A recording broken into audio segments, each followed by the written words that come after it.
Hai, apa kabar? Ketemu lagi bareng aku Erin Chandra di Ceritaku di Jerman. Dan yang pastinya, hai, I'm back. Udah lama banget ya aku nggak nge-vlog.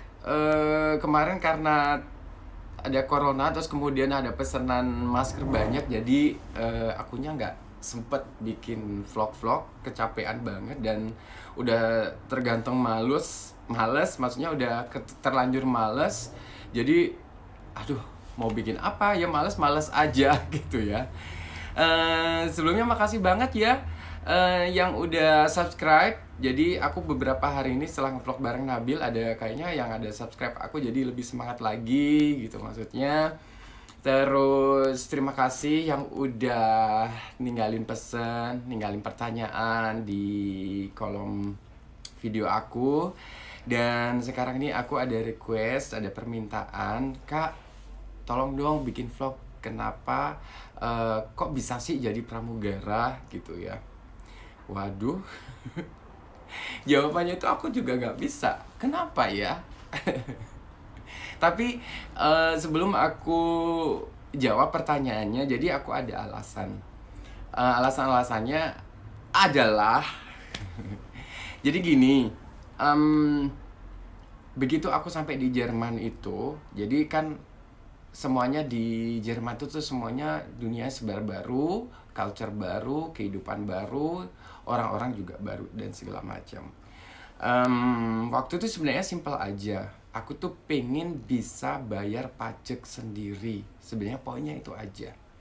Nah, em, karena mungkin ada beberapa yang belum tahu ya. Jadi karena aku sama partnerku, jadi pajaknya dibayarin sama partnerku. Dan ini guys rasanya nggak enak banget. Terus alasan lain lagi, waktu itu aku udah 3 tahun di Jerman, tapi kok dapat kerjaannya kok gini-gini aja ya gitu. Maksudnya menurut aku mungkin aku tidak merasa cukup karena tanggung jawabku di Indonesia besar. Aku punya keluarga, aku harus bantuin mereka. Sedangkan kalau mungkin gaji gaji untuk yang mini job yang 450 euro basic itu nggak bakal cukup gitu. Mungkin kelihatannya banyak ya kalau rupiahin dari 450 itu sekitar mungkin kurang lebih 6 juta 7 juta.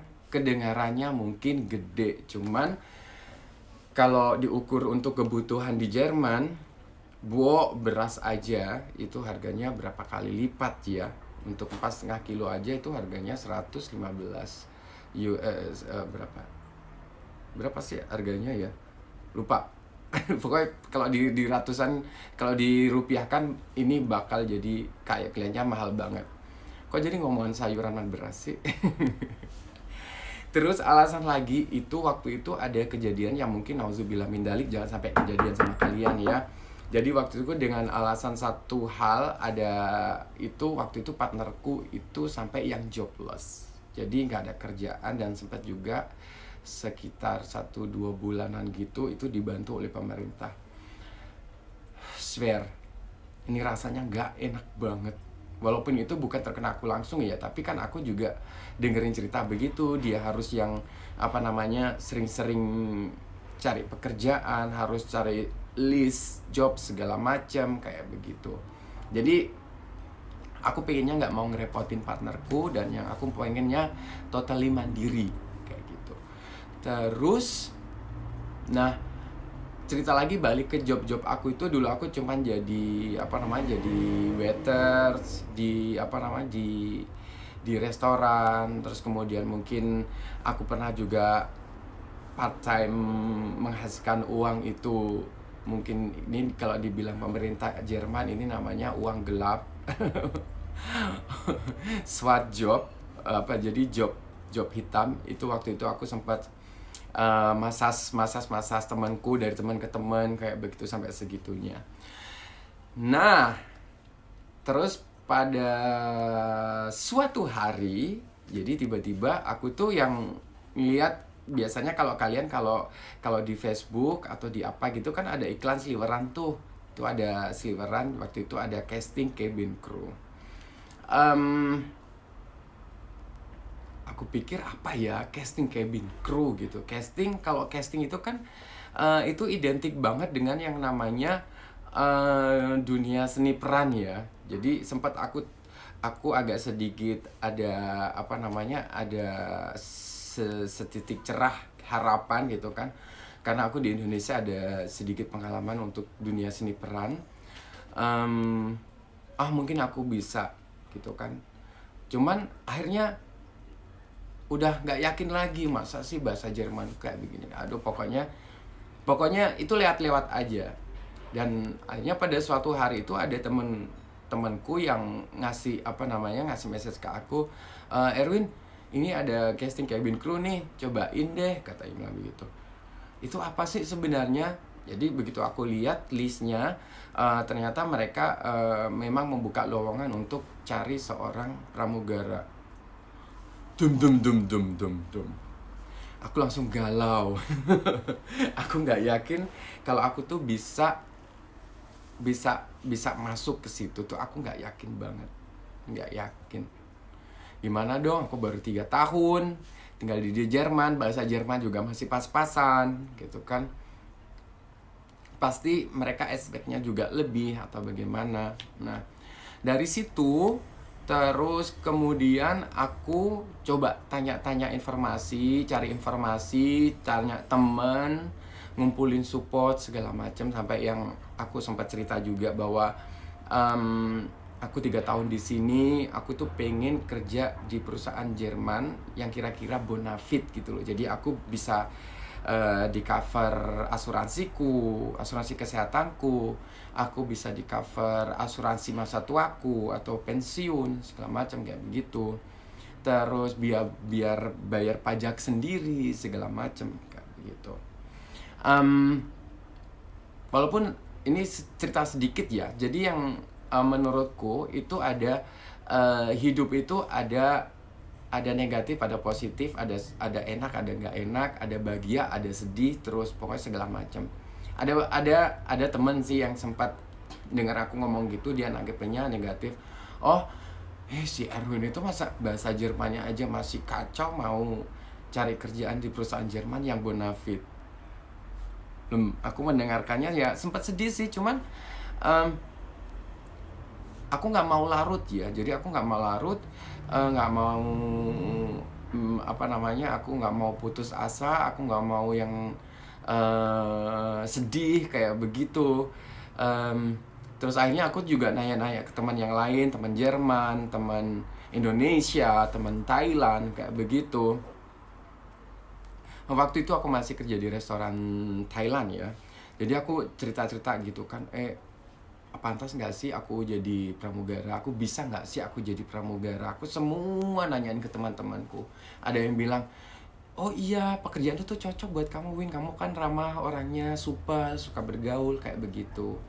Terus ya, pikiran aku ya, masa sih pramugara butuhnya cuma supel aja gitu loh. Minder lagi akhirnya kan. Nah udah gitu, aku masih ngumpulin lagi dari tempat Jerman, nanyain. Udah coba aja gitu kan. Terus aku juga nanya teman-temanku yang pramugara yang di Indonesia. Waduh, kayaknya tesnya sulit tuh, katanya gini. Aduh, jadi aku pusing lagi, jiper lagi, takut lagi kayak begitu.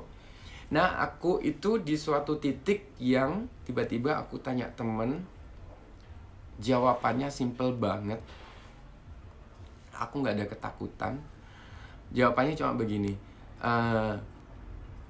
Mbak Yu, manggilnya aku gitu.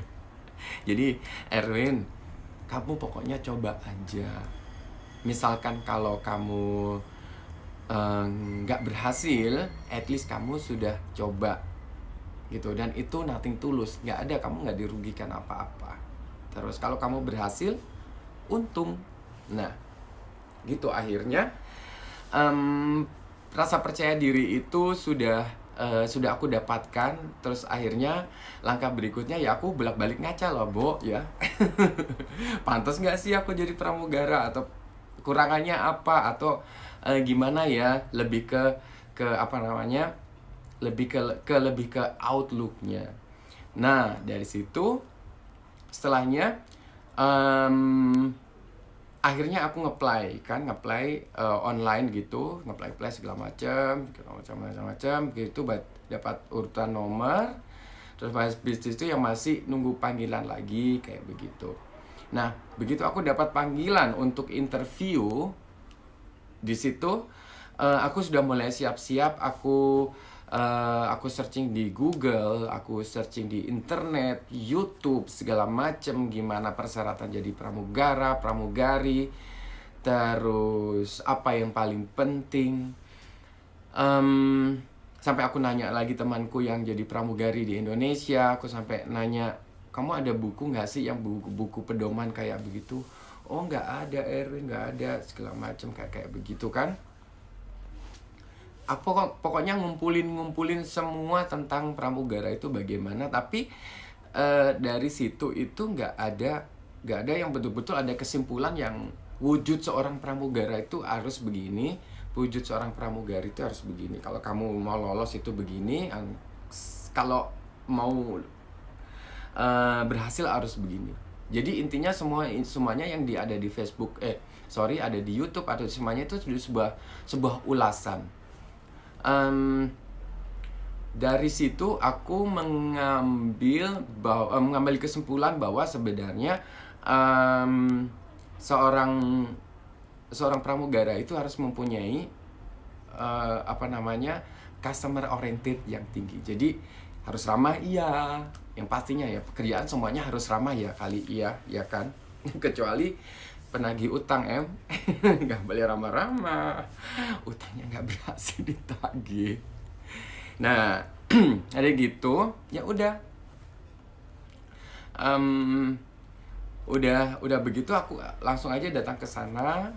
Terus udah rapi tuh, pakai jas, pakai segala macam gitu. Pokoknya yang katanya aku lihat di YouTube itu, pokoknya jangan dandan berlebihan, jangan pakai parfum yang berlebihan, pokoknya biasa-biasa aja. Begitu aku masuk di sana, di ruangan itu, di ruangan hotel itu, begitu keluar dari lift, itu sudah berjejer itu namanya pramugari. Gila, disambut mereka, Bo, namanya pramugari bule lagi ya, Bo. Aduh, ganteng-ganteng, cantik-cantik, aku aja sampai grogi. Terus habis itu kita diarahkan ke meja pendaftaran ulang lagi, didaftar ulang lagi. Terus habis itu ya di situ aku sempat lihat dong, mereka itu yang dites sampai yang kurang tinggi, kurang apa, nggak bisa sama sekali. Di situ aku mulai aku mulai grogi, tapi aku ambil nafas lagi. Aku bilang ke diriku, Erwin, jangan grogi. Kalau nggak ada yang nggak tahu harus tanyakan. Terus waktu itu jadi aku dimasukkan dalam ruangan. Nah di situ juga ada orang segala macam. Wah, ini jujur ya, untuk mengisi formulir aja pertamanya aku tuh juga bingung.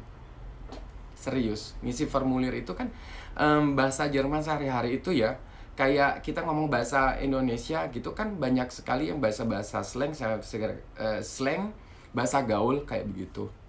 Sedangkan untuk format resmi itu kan bahasanya lebih resmi, yang kadang-kadang kita nggak ngerti. Apalagi bahasa Jerman ini bahasa Fachliche, bahasanya itu susah sekali. Jadi waduh, gimana nih? Ya aku lugu-lugu aja, ada pendaftar di sana. Terus aku nanya, kamu bisa bantu aku nggak ini gini. Terus aku ngobrol sama mereka, oh ini gini. Akhirnya untuk waktu itu mungkin bahasa Inggrisku lebih lah dari mereka ya. Orang-orang waktu itu, teman-teman Jerman yang ikut tes waktu itu. Jadi aku bantuin mereka di situ. Terus habis itu udah aku sodorin di tes tingginya, dapat. Terus kemudian di situ itu ada 3 ruangan. Jadi sebelumnya 3 ruangan tes ini aku udah bikin vlog sebelumnya, tapi aku mau cuma ceritain sedikit aja ya. Jadi ada tes pengetahuan umum dan ada bahasa Inggris, kemudian ada tes kepribadian. Kayaknya lebih ke psikologi gitu ya. Dan akhirnya waktu tes psikologi itu adalah ruangan yang terakhir. Ternyata aku dari satu ruangan berikutnya itu aku lolos.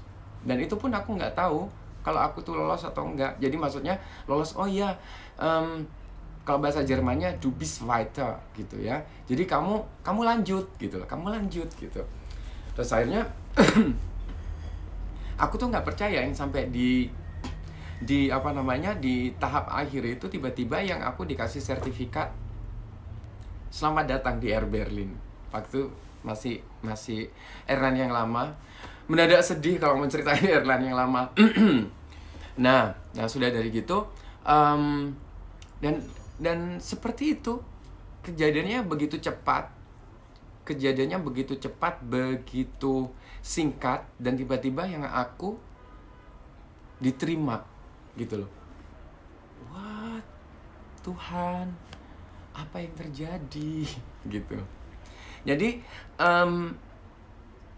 mungkin ada beberapa orang yang membuktikan itu adalah faktor keberuntungan. Bisa jadi. Karena menurutku setiap orang, setiap individu, setiap manusia itu mempunyai faktor keberuntungan. Nah, kalau ngomong-ngomong masalah faktor keberuntungan, menurutku itu identik banget dengan yang namanya gambling. Nah, tapi gamblingnya bukan yang negatif ya. Jadi, aku lebih ke gambling. Misalkan kalau kamu lagi mencari pekerjaan, itu kamu gambling aja. Jadi aku gambling aja sih sebenarnya. Aku bukan berarti itu adalah surat lamaran pekerjaanku yang pertama ya begitu aku diterima ya. Tapi aku itu udah mencoba banyak hal. Mau coba ngelamar di salon, apa segala macam, Ausbildung di salon, mau daftar kuliah pun reject segala macam kayak begitu kan. Dan jatuh gambling. Menurut aku ya balik lagi ke gambling ini ya guys. Ya gitu. Jadi adulah keberuntungan sampai kamu nanti akan mendapatkan, oh ternyata faktor lakiku itu ada di sini, keberuntunganku ada di sini. Pekerjaan bagus nggak melulu menjadi pramugara, nggak perlu menjadi atau mungkin di posisi yang bagus. Mungkin ada orang posisi bagus tapi bukan keberuntungan dia, mungkin hidupnya nggak nyaman. Tapi yang jelas yang paling penting adalah nyaman dulu ya hidupnya ya, bahagia dulu, segala macam kayak begitu. Apalagi ya, kira-kira udah cukup kah? Jadi ya gitu ceritanya, aku bisa jadi pramugara. Terus oh iya balik lagi, jadi begitu aku dapat sertifikat itu, aku nggak melulu yang aku harus langsung tiba-tiba dapat diterima jadi gitu, enggak gitu kan. Sampai ditanya teman, kamu sudah asesmen gitu kan. Aku artinya asesmen aja aku nggak tahu. Aneh kan? Gitu kan. Jadi aku baru ngeliat, baru menyesuaikan. Jadi menyesuaikan, oh ternyata oh gini, kok gini, oh gini. Jadi istilahnya nggak ada waktu terlambat untuk belajar. Akhirnya dari situ, dan aku harus menghadapi tes. Aku harus menyampaikan diri untuk tes. Selain untuk aku lihat menitnya ke berapa sekarang. Masih 18 menit, oke. Jadi aku harus menyiapkan, pertama adalah persyaratan-persyaratannya kayak SKKB. Nanti deh kalau ada yang mau persyaratan-persyaratannya nanti aku bahas kalau ada yang pertanyaan ya.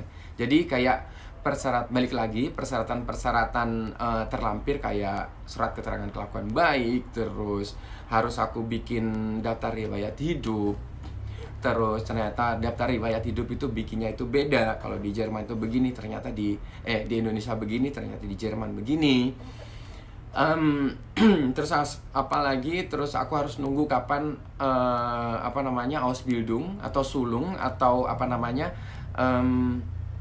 lesnya deh, kayak begitu, pendidikannya itu dimulai segala macam. Akhirnya ya udah, dari situlah aku masih ngumpulin lagi bahan-bahan, apa saja yang kira-kira dibutuhkan. Pokoknya konsentrasi, fokus untuk pekerjaan ini. Dan pokoknya di antara aku menyiapkan ini sampai aku betul-betul berhasil ini, aku berusaha untuk betul-betul konsentrasi, fokus, tidak mendengarkan hal negatif, terus pokoknya yang positif-positif aja, mempersiapkan diriku bisa lolos di situ. Akhirnya persiapan seperti itu, disingkat ya. Jadi pokoknya di situ ada pendidikan untuk pertolongan pertama, untuk kecelakaan kayak begitu. Kalau ada misalkan ada orang yang sakit jantung itu bagaimana, ada orang yang epilepsi itu harus bagaimana, terus gimana kita harus menghandle sama orang-orang yang misalkan tiba-tiba ada pendarahan, mimisan karena tekanan udara, terus gimana kita bisa menghandle anak-anak yang mereka traveling tanpa orang tua kayak seperti itu. Terus pokoknya banyak sekali untuk kita yang harus kita lakukan, langkah-langkah apa yang kita harus lakukan begitu kita mendapatkan masalah untuk passenger yang mungkin mereka punya masalah kesehatan sendiri. Dan balik lagi untuk ke kita juga, misalkan kita harus fit itu bagaimana, harus olahraga, harus nggak boleh minum minuman beralkohol sampai kapan, sampai gimana sebanyak-banyaknya.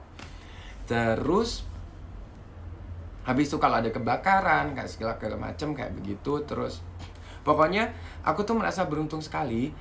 Jadi di sini pekerjaan ini tuh memberikan aku banyak hal ilmu. Jadi pertama aku harus jadi, sekali lagi aku harus jadi bidan. Bukan bidan juga bisa. Kalau ada orang tiba-tiba harus melahirkan, langkah-langkah apa yang harus kita ambil. Pokoknya kamu itu bisa jadi perawat, harus bisa jadi perawat kesehatan, bisa jadi satpam, bisa jadi apalagi ya, bisa jadi pelayan. Terus kemudian ada juga bisa jadi psikologi segala macam. Jadi alhamdulillah aku beruntung banget aku bisa dapat di sini itu ilmu, semuanya ilmu-ilmu baru. Terus akhirnya waktu itu akhirnya tes, gila ini ada cerita yang sangat menarik. Sebelum ada tes akhir untuk penentuan keputusan itu, dan airlineku waktu itu bangkrut. Jadi ada pengumuman bahwa mereka tidak bisa melanjutkan untuk masalah keuangan. Itu gila, kayak runtuh banget, sedih banget, kayak harapan kosong. Gue mesti gimana lagi? Terus akhirnya orang pertama yang gue telepon adalah partner gue. Jadi waktu itu pokoknya kamu harus konsentrasi, pokoknya ujiannya harus lulus, harus segala macam. Terus teman-temanku juga begitu, kasih support ke aku, ayo kita lanjutkan lagi ya, nanti kalau kita lulus, kita dapat sertifikat, kita dapat attestation itu, jadi dapat SIM lah ibaratnya.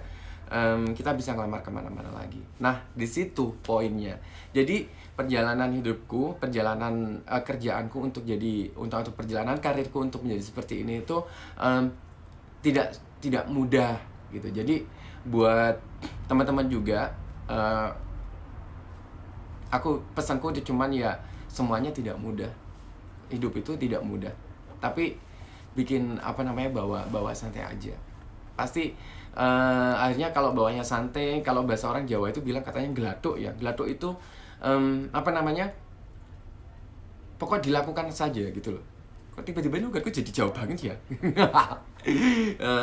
Pokoknya lakukan aja sampai titik akhirnya itu bagaimana. Entah itu lakukan saja titik akhirnya bagaimana. Yang penting kita lihat saja nanti resultnya bagaimana. Ya kan? Ya kayak begitu. Jadi itu ya. Jadi mudah-mudahan vlog aku kali ini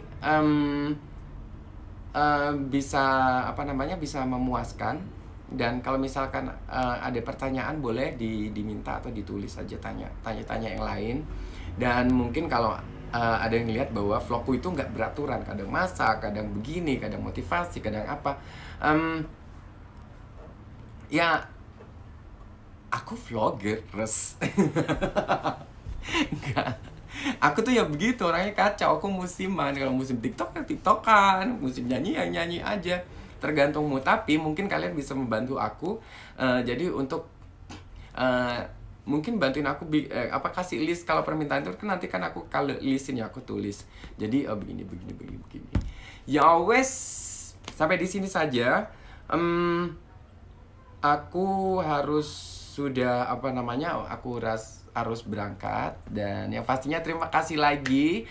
Dan aku mau ngucapin juga terima kasih buat teman-temanku, baik-baik teman-teman gayku, teman-teman heteroku, pokoknya terima kasih karena kalian, berkat kalian juga aku ada di sini. Dan yang pastinya terima kasih untuk semua support-support positif.